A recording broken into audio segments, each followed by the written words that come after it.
I'd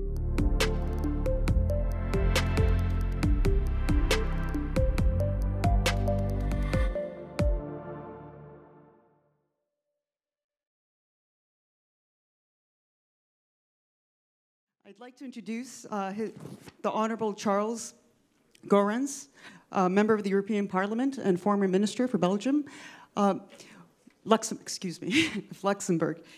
And he has to leave first, so you have 15 minutes to speak. Would you like to tell us, how do you see, I mean, we've listened to 2 panels and so many wonderful speeches. How do you see the future of Europe and how it can reduce, how African and the European Commission and the new EU leadership can reduce the donor-recipient dynamic in Africa? What are your opinions, your thoughts? The floor is yours. Ok, très bien, merci. Je suis, excusez-moi du peu, ancien ministre luxembourgeois de la coopération au développement et j'ai eu l'occasion de signer des accords de coopération avec le Mali, le Niger et le Burkina Faso. Et il est triste de voir la dégradation des rapports entre ces pays et l'Union européenne. J'ai eu l'occasion de rencontrer l'autre jour un ambassadeur du Mali avec qui j'avais signé des accords. Et il a dit la raison pour laquelle cette situation se dégrade, c'est que les Européens ont voulu nous imposer leur point de vue.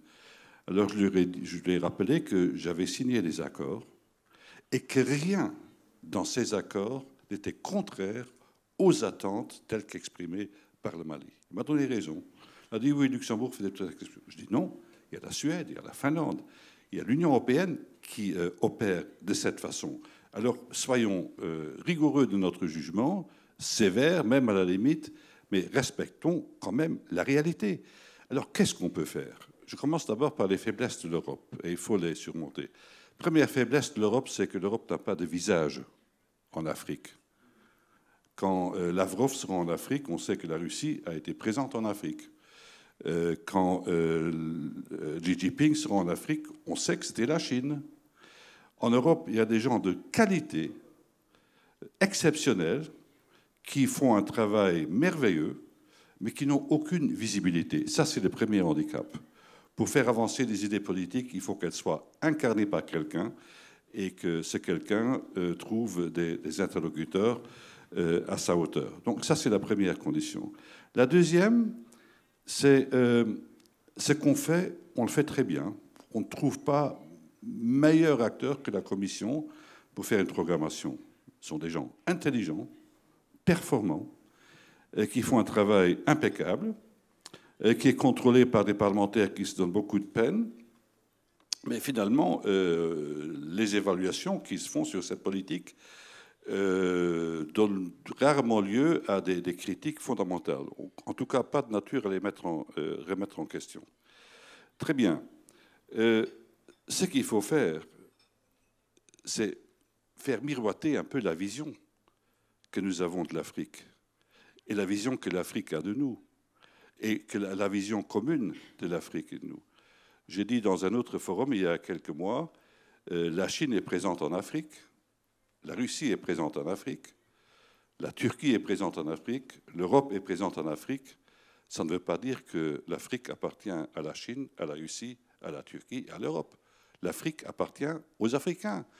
Donc nous avons intérêt à avoir en face de nous un interlocuteur qui formule très clairement ses attentes. Moi, je vais vous formuler des attentes que je ne cesse de renouveler depuis des années, et aussi depuis que j'ai été président du Club du Sahel et de l'Afrique de l'Ouest entre 2005 et 2008. Ma vision est la future. Je crois qu'on devra se concentrer sur 2 ou 3 grandes priorités dans lesquelles se reconnaissent aussi bien l'Union européenne que l'Afrique. Ça fait des années qu'on parle d'une union de libre-échange UE-Afrique. Mais mettons-la en place, faisons l'inventaire des dynamiques de changement qui peuvent être initiées par cela.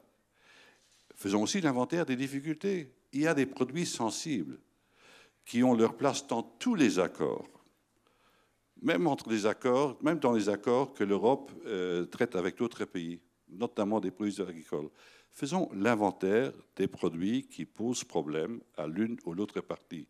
Mais de grâce, avançons sur les voies qui nous permettent qui méritent d'être explorées. Donc ça, c'est une première opportunité. On va me dire, oui, mais il y aura beaucoup d'immigration. Oui, il y aura de l'immigration. Mais qui migre? Ce sont des gens qui viennent faire leurs affaires en Europe. Ce sont des Européens qui viennent faire leurs affaires en Afrique.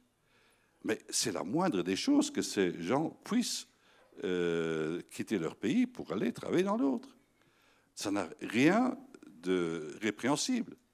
Et ça n'a rien de... Enfin, pour moi, c'est plutôt rassurant.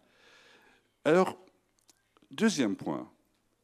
Quand je vois ce qu'a fait l'Union européenne, et on n'a pas pris note suffisamment, nous avons par exemple adopté une législation due diligence.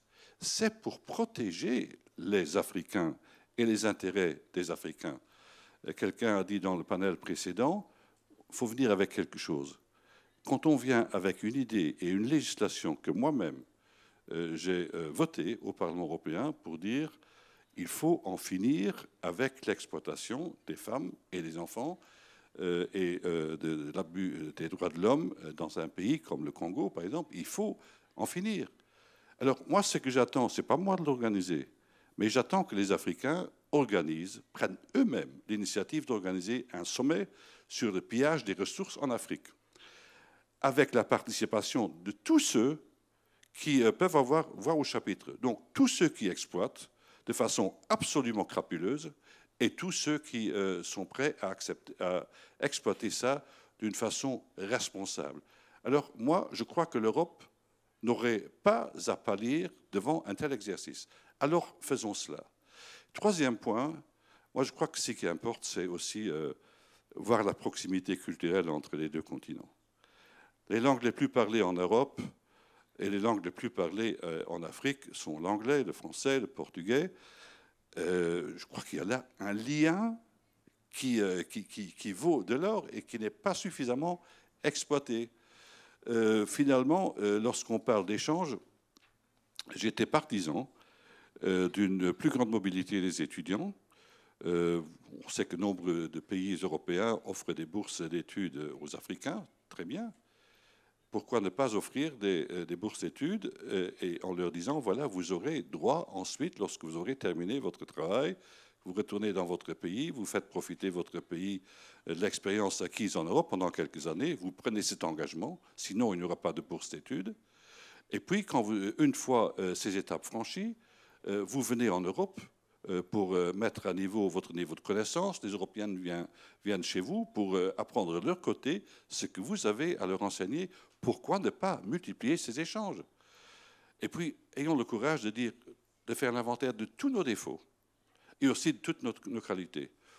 La liste de nos défauts n'a pas été exhaustive, mais je crois que nous sommes dans certains cas meilleurs que la réputation que d'aucuns veulent nous faire. Quand je parle à des interlocuteurs chinois ou russes et qui critiquent la politique d'immigration de l'Union européenne, je dis oui, j'ai honte parfois de certains pays, du comportement de certains pays. Mais ceux qui nous critiquent, la Chine, combien de réfugiés africains combien de personnes africaines trouvent refuge en Chine? Et combien en Russie? Ce que nous avons besoin, c'est d'avoir un partenaire de chaque côté, bien droit dans ses bottes, bien ancré dans ses convictions et dans ses principes, mais qui n'a pas besoin de recevoir de leçons de personne. Ni l'Afrique des Européens, ni l'Europe des Africains, mais nous avons des enseignements à partager. Et je voudrais, pour évoquer un enseignement à partager, je terminerai par là, le génocide des Tutsis au Rwanda. Pour le meilleur connaisseur de la Shoah que je connaisse, Georges Bensoussan, c'est le génocide qui s'apparente le plus à la Shoah. Pourquoi? Parce qu'en Europe, la Shoah, c'était le résultat, bien entendu, d'une idéologie antisémite, mais aussi de trois cofacteurs très typiques du XXe siècle. L'État parfaitement organisé, la segmentation des responsabilités, c'était le cas en Allemagne, et puis le pouvoir des propagandes de masse. On a eu ces trois cofacteurs en Allemagne, en Europe, on a eu ces trois cofacteurs au Rwanda. je crois qu'on n'a pas suffisamment échangé pour prévenir cela. Je crois que nous avons tellement, ce n'est qu'un chantier parmi d'autres, ce n'est pas le moindre, il ne faut pas le négliger.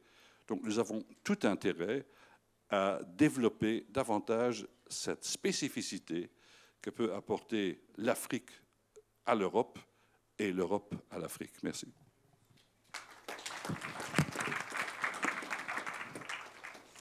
Thank you.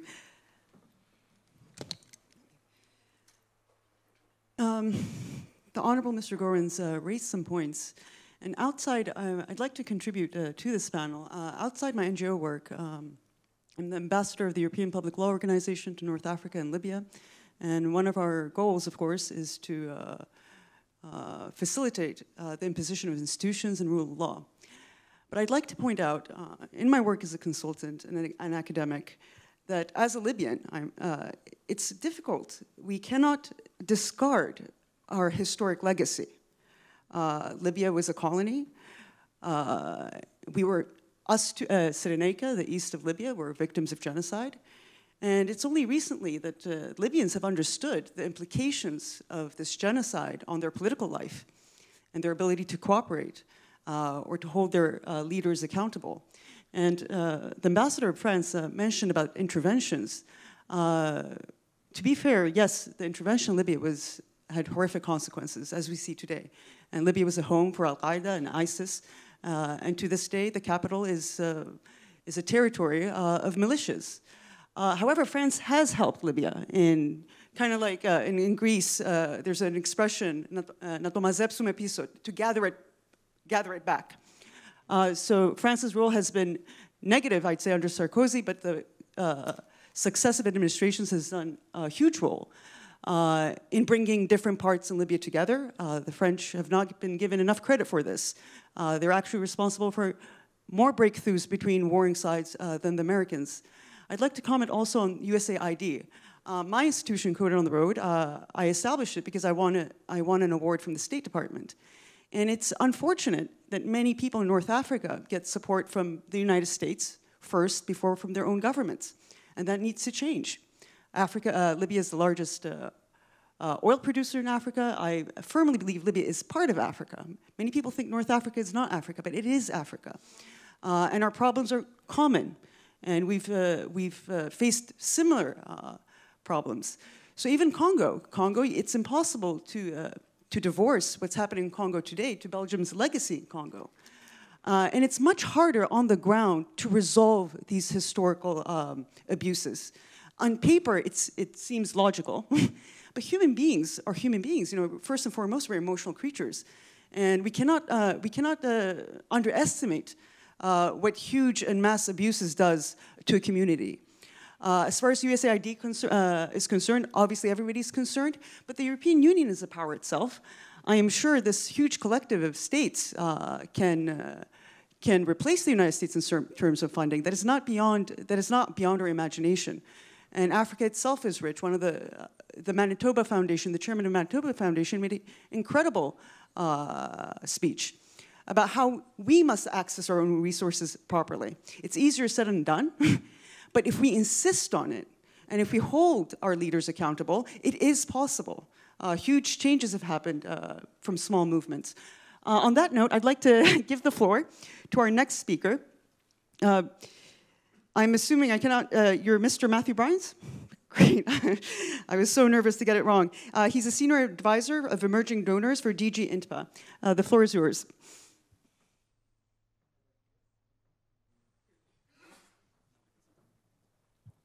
Merci Madame la Directrice.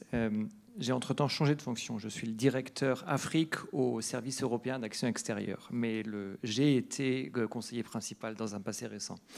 Bonjour à tout le monde. Je souhaitais peut-être, dans le cadre de ce panel, vous faire part des réflexions en cours au niveau du Service européen d'action extérieure, au niveau de l'Union européenne, sur l'année 2025 qui s'ouvre, qui va être particulièrement importante pour les relations entre l'Union africaine et l'Union africaine, mais entre l'Europe et l'Afrique de manière générale, avec d'un côté la célébration des 25 ans du partenariat UE-Union africaine depuis le premier sommet qui a eu lieu au Caire en 2000. Et en vue du prochain sommet UE-Afrique que l'on souhaite organiser dans le cours de l'année, un premier événement avec la ministérielle entre l'Union européenne et l'Union africaine. Pourquoi cette année est aussi importante, au-delà des célébrations? C'est parce que, ça a été dit par les différents intervenants, on vit un moment, je crois, assez crucial, à la fois en termes de développement géopolitique, mais qui rappelle l'importance géopolitique, géoéconomique, géostratégique de la relation entre l'Union africaine et l'Union européenne.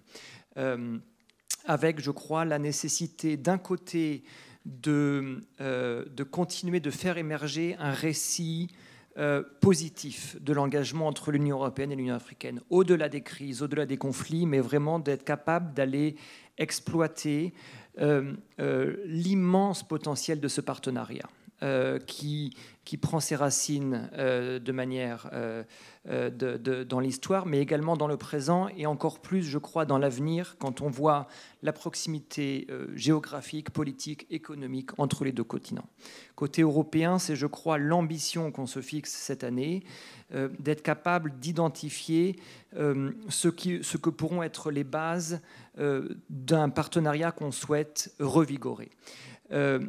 L'autre nécessité, je crois, de prendre le temps en 2025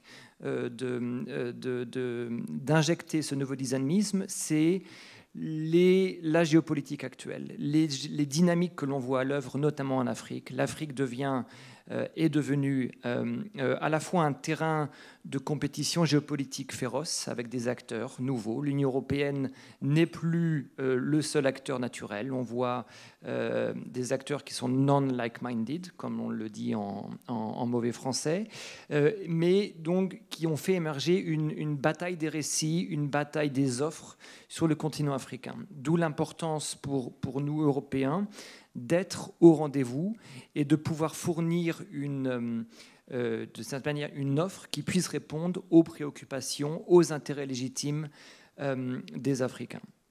L'objectif, il est, je crois, de 3 ordres. Le premier, c'est être capable de se positionner comme un partenaire de choix, c'est-à-dire démontrer que nous sommes démontrer l'importance, la fiabilité du partenariat. On a entendu les questions qui entourent le retrait de l'aide américaine. On a entendu l'émergence de ces nouveaux acteurs. Je crois qu'on a, côté Union européenne, un ensemble d'investissements, de politiques qui sont déjà à l'œuvre dans le cadre de notre partenariat, qui ne demandent qu'à être, je crois, développés et approfondis. Lié à ça également, la nécessité, ça a été dit par M. Goerens notamment, d'avoir une interaction de haut niveau. Et donc, là où les Chinois sont capables d'organiser une fois par an un sommet et de dérouler un tapis rouge, je crois que c'est également important qu'au niveau européen, on utilise notre force de frappe. On a 27 États membres. Au niveau de la Commission, on a 27 commissaires. Donc, on a une capacité aussi d'assurer un engagement politique continu de haut niveau avec l'ensemble des partenaires européens. Second objectif, le sommet que l'on souhaite organiser cette année n'a pas pour ambition nécessairement de mettre à jour une nouvelle stratégie, mais de construire sur l'existant. Le dernier sommet date de 2022. Nous avons une liste d'engagements, une feuille de route dans le cadre de la stratégie 2030 et de la vision 2063 qui reste valide. La nécessité aujourd'hui, c'est de la mettre à jour au regard des derniers développements au niveau international et de voir comment continuer de délivrer sur les engagements que l'on a pris il y a 3 ans. Comment y arriver ? Première chose, je l'ai dit, c'est on est engagé dans cette bataille des offres, dans cette bataille des récits. Je crois que l'ambition ne doit pas être, on doit être absolument réaliste, ce n'est pas d'obtenir un alignement complet des positions entre l'Union européenne et l'Union africaine, mais c'est d'être au rendez-vous des préoccupations cruciales côté africain comme côté européen. Et ça se traduit aussi au niveau multilatéral.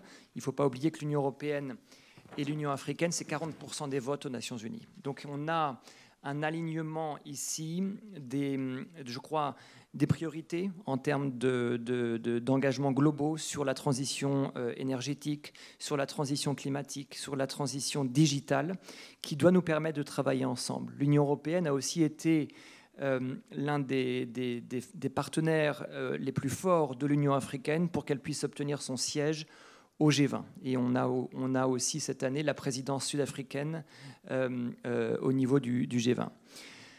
Deuxième manière d'y parvenir, notre crédibilité. Et là, je crois que c'est la notion d'intensification de notre engagement, de délivrer sur les engagements qui ont été pris il y a 3 ans. Vous parlerez aussi aujourd'hui beaucoup du Global Gateway Agenda, les 150 milliards d'investissements qui avaient été promis et qui sont en cours de livraison.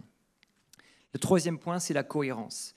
La cohérence et je dirais même l'interdépendance. On se rend compte que dans le monde dans lequel on vit, de plus en plus, ce qui relève des politiques externes ou ce qui relève des politiques internes sont de plus en plus interconnectés. Et de la même manière que la compétitivité européenne dépend aussi de notre capacité à forger un partenariat robuste avec l'Afrique, la capacité de l'Afrique aussi à construire sa propre résilience, les besoins criants en matière d'investissement, d'infrastructure dépendent aussi de la capacité de forger ce partenariat avec l'Union européenne pour permettre des investissements plus importants, pour permettre aux investisseurs européens de se rendre en Afrique, de bénéficier d'un environnement réglementaire qui soit favorable à ces investissements pour construire en Afrique la croissance de demain. Et donc cette interdépendance, je crois, elle doit être aussi un des moteurs et un des vecteurs du sommet que l'on souhaite organiser. Le dernier point sur lequel je souhaite insister, la co-création et la communication. Ça a été dit par Christophe, ça a été dit par M. Goerens. L'Union européenne reste le premier partenaire commercial, le premier partenaire en termes d'aide au développement, en termes d'aide humanitaire. Mais beaucoup d'autres font beaucoup moins, mais sont capables de le vendre beaucoup mieux. Et donc il y a, je crois, à cette bataille des offres, il y a une bataille de la communication. Et même au-delà de ça, c'est la désinformation. Elle est systématique de la part des Russes, de la part des Chinois. Et nous devons, côté européen, je crois, être capables de prendre à bras-le-corps cette question de la désinformation, de la manipulation de l'information. Sinon, c'est une bataille qu'on va perdre et que dans laquelle d'autres sont beaucoup plus habiles, en tout cas jusqu'à présent, de pouvoir agir sur les différentes dimensions de la bataille de la désinformation. Pour conclure vraiment de manière très télégraphique, côté européen, je crois qu'il y a une réalisation que le monde qui se développe en Afrique, la croissance démographique, le rôle politique que va jouer l'Afrique dans les décennies à venir, les choix que vont faire l'Afrique dans les décennies à venir, sa capacité à créer des emplois, des opportunités pour ces jeunes populations, va aussi dicter dans une large mesure les choix géopolitiques de l'Afrique. Et dans cette compétition qui existe, l'Union européenne souhaite être au rendez-vous aux côtés des Africains pour leur permettre de mettre en place les paramètres d'un développement qui soit prospère, qui soit durable. Et de la même manière que le premier sommet qui a eu lieu en 2000 mettait l'accent sur le partenariat, sur le dialogue, je crois que plus que jamais, le sommet de 2025 doit continuer de mettre l'accent sur ces dimensions, la dimension partenariale, d'assurer définitivement la transition d'un partenariat fondé sur l'aide vers un partenariat qui soit politique et qui aborde l'ensemble des volets de notre relation. Merci.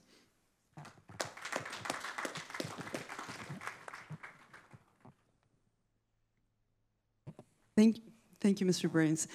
In your opinion, because even from the Libya perspective, when we speak to Europeans and the US, there's a huge panic about Russia, the presence of Russia and China in Libya and in wider Africa, and the competition between the great states. And my question is, listening to your speech, nature hates a vacuum. How did Europe drop the ball on Africa? And now we have to deal with, or Europe has to deal with what it perceives to be as competitors in Africa. Merci. Je crois que l'Union européenne reste, a été engagée de longue date, reste engagée et restera engagée. Je crois que s'il y a un mot sur lequel il est important d'insister, c'est la fiabilité et la solidité de ce partenariat, qui se traduit en termes de montants sur l'aide publique au développement, en termes d'investissement direct en Afrique. C'est rarement dit, mais ça a été dit à nouveau par l'ambassadeur Guillou. Les investissements européens en Afrique sont bien au-delà des investissements américains ou chinois. Il y a effectivement une compétition entre différents acteurs. Je crois que notre rôle, encore une fois, n'est pas d'attendre des Africains un alignement complet avec nos priorités, mais d'être au rendez-vous et d'être capable de répondre aux intérêts légitimes des populations, des pays africains en termes de développement. On sait que les besoins d'investissement sont criants, vont continuer de l'être dans les années à venir, avec comme défi de générer une croissance économique qui soit aussi à la hauteur de la croissance démographique en particulier. Et l'agenda des Global Gateway a aussi pour but de fournir une réponse. On sait que ce n'est pas en tant que tel l'aide au développement qui fait la différence. Sinon, ça se saurait. Ça, désormais, dans la logique qu'on souhaite promouvoir, c'est vraiment une logique partenariale qui doit nous permettre, à travers une utilisation smart de nos financements, de générer les investissements de demain. Avec une utilisation aussi innovante de ces investissements, les garanties, pour permettre à nos investisseurs de venir en Afrique, de rester en Afrique et de bâtir les infrastructures qui seront les fondements de ce développement durable que l'on souhaite mettre en place. Et comme je le disais en conclusion de mon propos, on sait que d'autres acteurs sont là, et c'est aussi tout à fait légitime que les Africains diversifient leur partenariat, de la même manière que nous avons des partenariats diversifiés. Et donc dans cette compétition, il y a aussi un élément important qui relève de la communication, de la désinformation. Et au niveau européen, je crois que c'est absolument important et fondamental qu'on soit capable d'être beaucoup plus agile dans notre communication pour aussi rétablir la balance d'une certaine manière. Merci.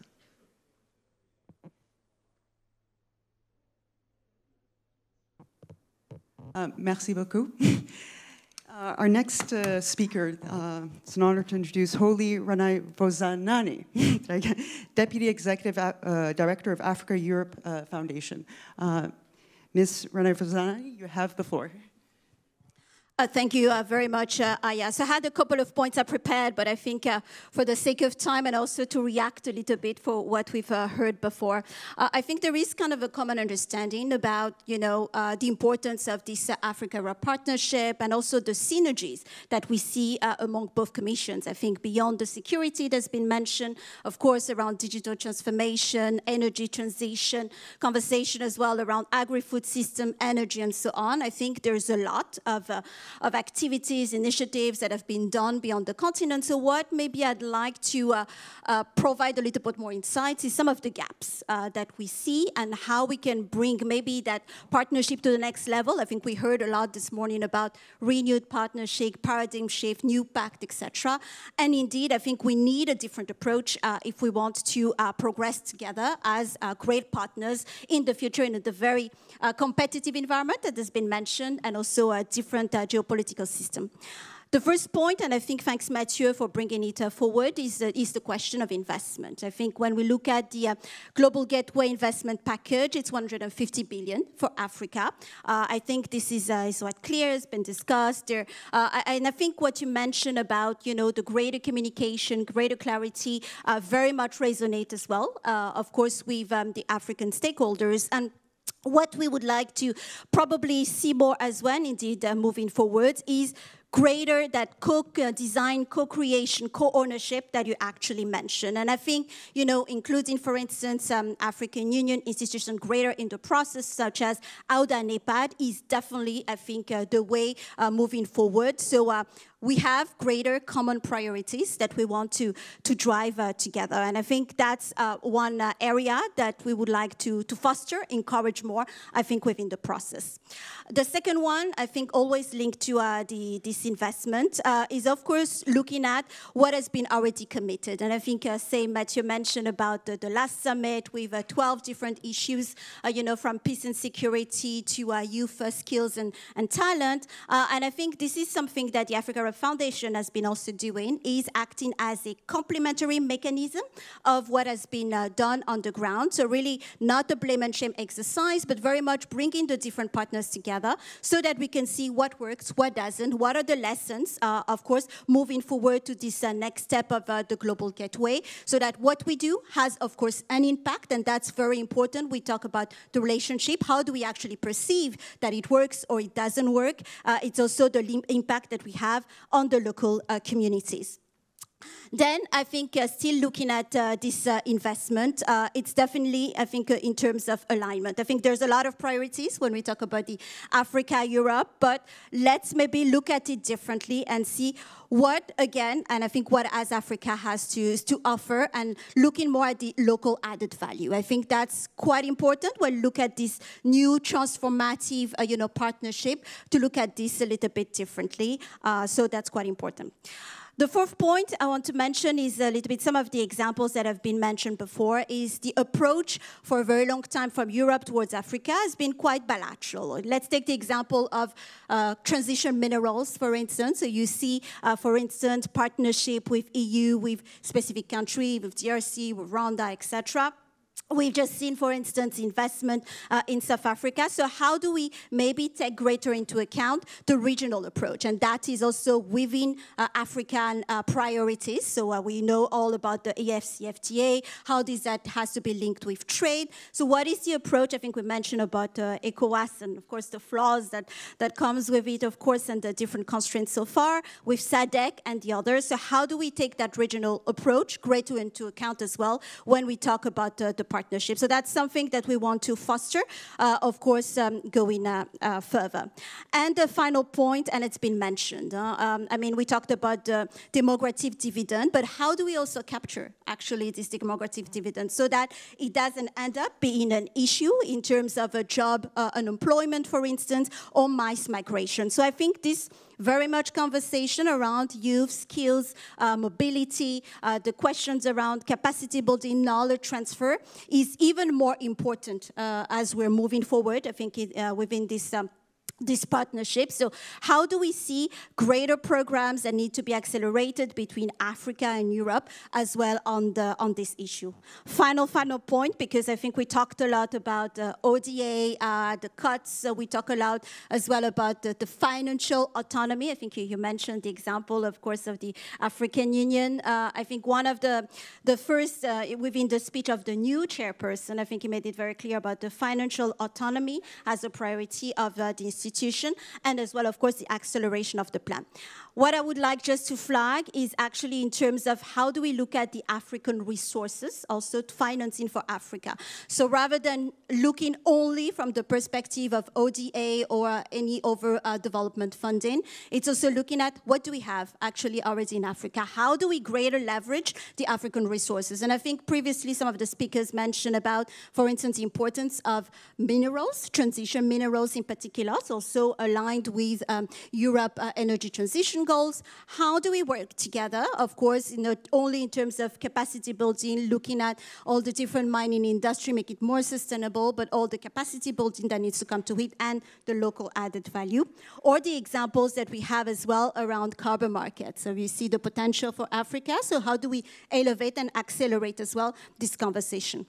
Final point has been also mentioned before, but I want to insist a little bit on this, the question of illicit financial flows and sustainable finance. It's great to see that there is a Team Europe initiative on illicit financial flows that was announced last year, June last year. So how do we actually accelerate as well this change, not only just of paradigm, but also way of seeing things, that it's not only about external aid, or we heard about questions around blended finance, or including more as well of the philanthropies, but it's also fostering these African resources, leverage it better, what kind of governance methodology that needs to be put into place, and the whole financial systems. And this is something that the foundation, Africa Hub Foundation, has been working on, of course, with the different partners. And definitely this year, it's a great year. So not only because hopefully there will be the Africa Hub Summit happening, but it's also indeed that G20 presidency of South Africa, with which the Africa Hub Foundation is a partner to really boost on that finance trip back, pass on these messages around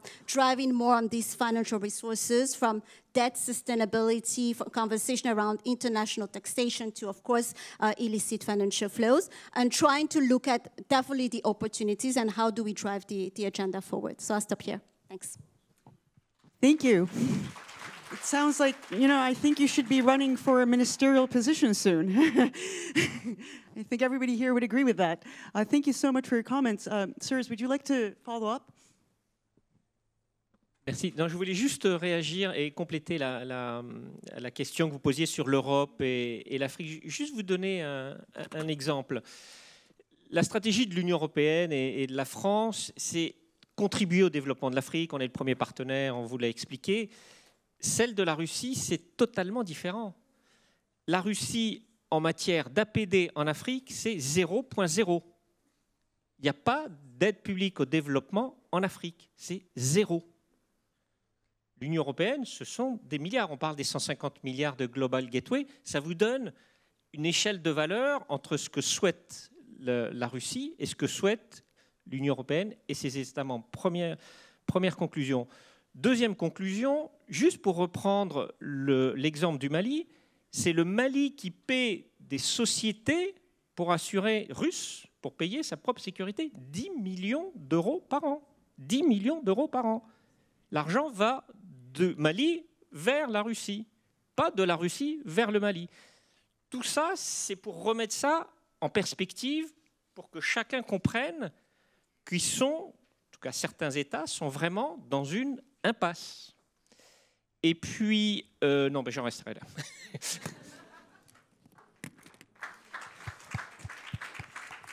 So when I'm doing my research on how is it, the ambassador made a really important point. China and Russia have a presence in Libya right now. And Russia actually doesn't have as many business deals in Libya as much as Turkey does. And Turkey has replaced traditional partners, at least in terms of business, and they're trying to access energy deals. And it goes back to the immigration issue. How did Turkey manage to really usurp, and not just Turkey, Russia as well, how did it manage to usurp the EU in Libya, when the EU has given so much more investment and attention? And I think one of the ways when researching this topic, Turkey provided Libya with visa-free travel. And that was very important in terms of soft capital. And of course, military presence, and the Russians have military presence as well. And now when I ask about the Chinese, how is it the Chinese managed very quickly to establish a strong presence? And some of the responses I get is that, well, the Chinese just build infrastructure and they don't get involved in local politics. So that's one of the answers. And how indigenous, the state itself sees foreign aid and foreign companies. So they want the infrastructure, but it's important to respect sovereignty and to facilitate politics and processes that give more ownership to African countries. So that's the Chinese trick that I discovered. And Russia, it's funny you mention Russia because Russia has a huge military presence in Africa, but it doesn't translate to financial benefit. as you mentioned, not in Libya and not in Africa. On that note, our panel is done. The second panel is done for today. You have a 10-minute break until we go to the next panel. Excuse me. Thank you. A round of applause for our panelists.